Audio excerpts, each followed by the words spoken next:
Hey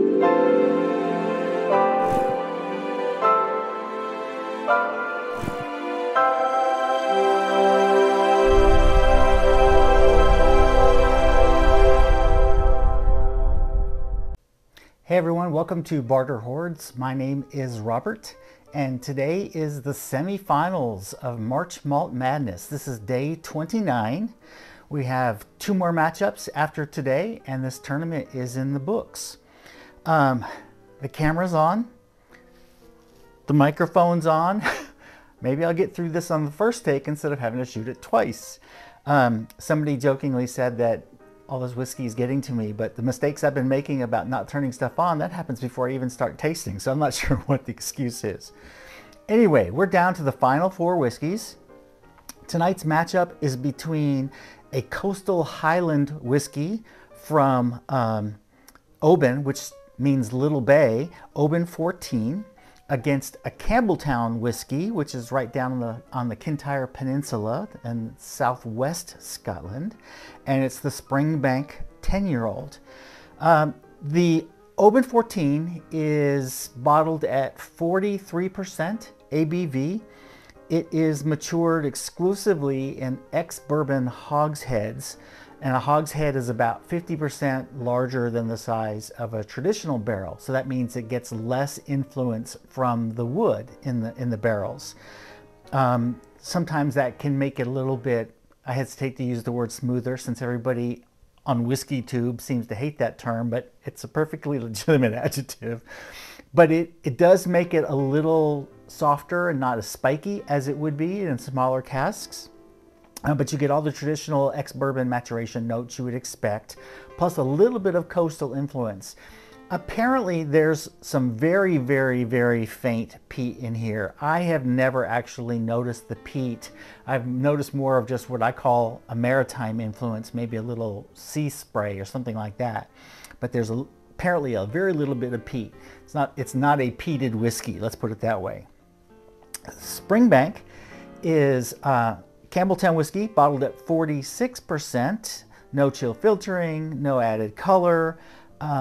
This is matured for 7 years in ex-bourbon barrels and then shifted for 3 years into Pedro Jimenez sherry casks. So you get some sherry influence, but not as much as the ex-bourbon maturation.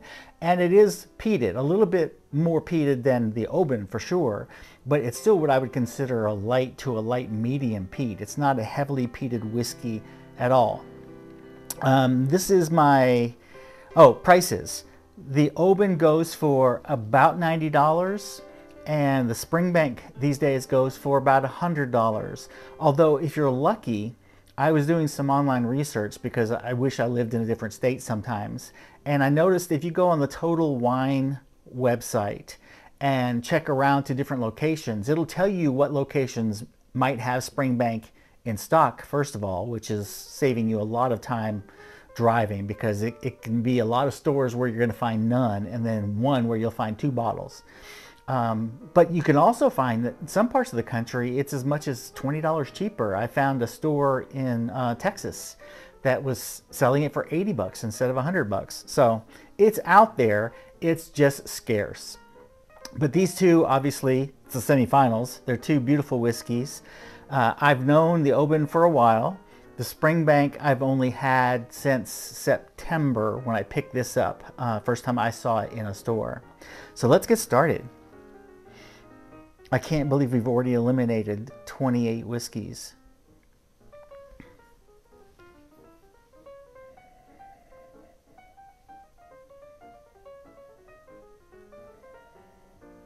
It's very nice. Vanilla, honey, maybe a little bit of citrus. Very balanced, very pleasant. I don't even really get the sea spray in the aromas that much. There's just almost kind of like a little bit of an edge to it that might be the sea spray, but it's tiny. Mostly you're getting the traditional ex-bourbon maturation notes.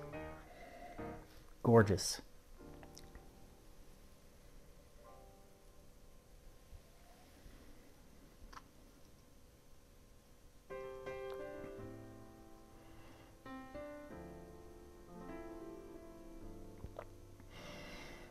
Now, on the taste, I get much more of that coastal influence than the ex-bourbon sweetness. The sweetness is still there, but it's not overwhelming. It's not the predominant flavor that I get. It's almost like there's a little bit of spice to it on the sides of my tongue.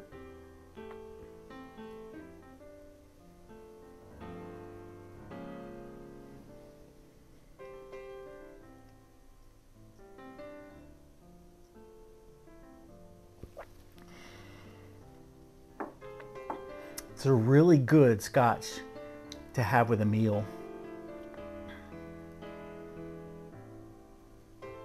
I rarely cook for myself, so my Scotch drinking is usually done after dinner while I'm reading my books. That's my routine, is like grab a Scotch or a bourbon, some kind of whiskey, and read for a couple hours in the evenings. Okay, the Springbank.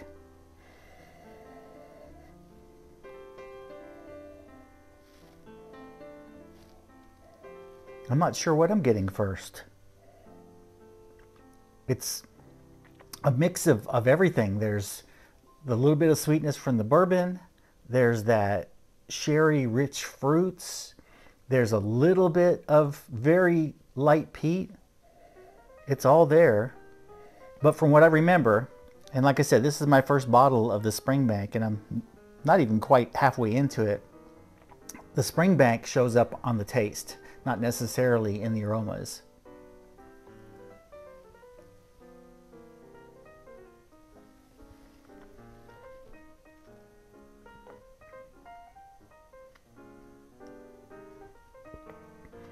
Yep. Get a little bit more of the peat there. Peat mixed with that coastal sea spray feel. But I'm also getting the sherry overtones on top of the bourbon sweet vanilla notes.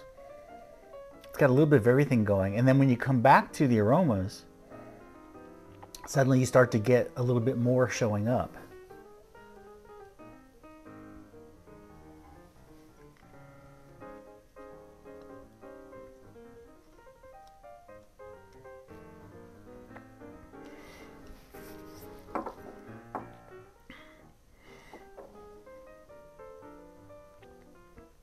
I might have to drink 3 or 4 more of these just to make sure.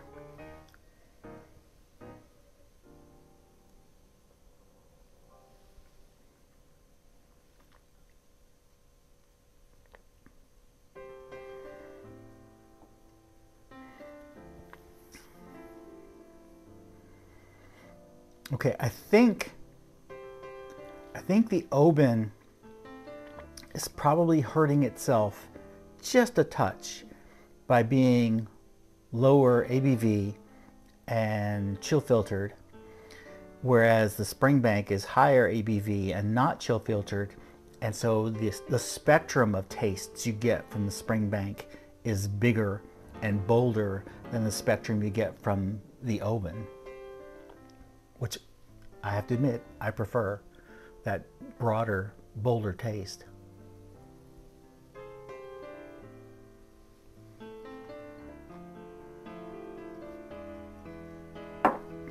When you go back through again, going through both of them, there's no doubt in my mind that the Springbank is going to advance today.